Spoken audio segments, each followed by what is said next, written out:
Hi guys, welcome back. मैं हूँ दीक्षा और आज की वीडियो में बात करने वाली हूँ। किसी का कमेंट था, क्वेश्चन था मुझसे कि क्या दिल लेट गो और सरेंडर करने के बाद, विश से डिटैच होने के बाद कोई टेक्निक कर सकते हैं, कोई अफर्मेशंस कर सकते हैं या फिर विश मांग सकते हैं यूनिवर्स से। क्या ये चीज़ें हम कर सकते हैं?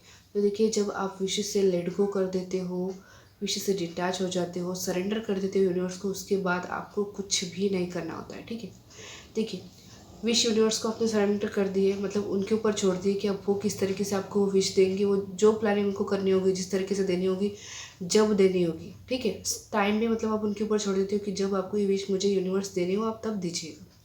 मतलब आपने यूनिवर्स को वो विश सरेंडर कर दी है। ठीक है, अब सरेंडर करने के बाद आप उस विश के लिए ये नहीं कह सकते हो, मतलब टेक्निक आप नहीं कर सकते हो, कोई भी ये नहीं कह सकते हो कि मुझे ये विश अब चाहिए या तब चाहिए।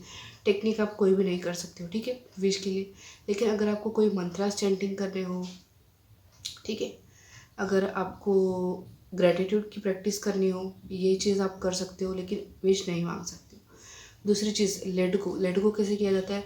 लेट गो करने का मतलब यह है, विश को भूलना नहीं होता है, लेकिन विश को मांगने का जो कारण आपके पास था, जो वजह थी, जो रीज़न था आपके पास, उस रीज़न को ख़त्म करना होता है, उस रीज़न को भूल जाना होता है। ठीक है, वो होता है लेट गो करना। तो क्या आपने लेट गो कर दिया है? आप खुद मेरे इस जो मैंने कहा है, इस चीज़ को अच्छे से समझिए और खुद समझने की कोशिश कीजिए कि क्या आपने लेट गो कर दिया।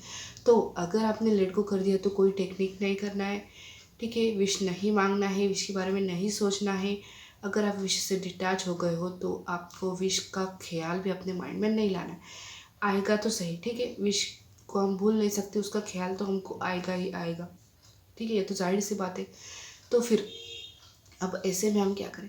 विश तो आएगी ही याद, लेकिन विश का जो रीज़न है, क्यों आपको विश चाहिए थी, क्या कारण है उस विश को पाने का, उस कारण को आपको छोड़ना होगा।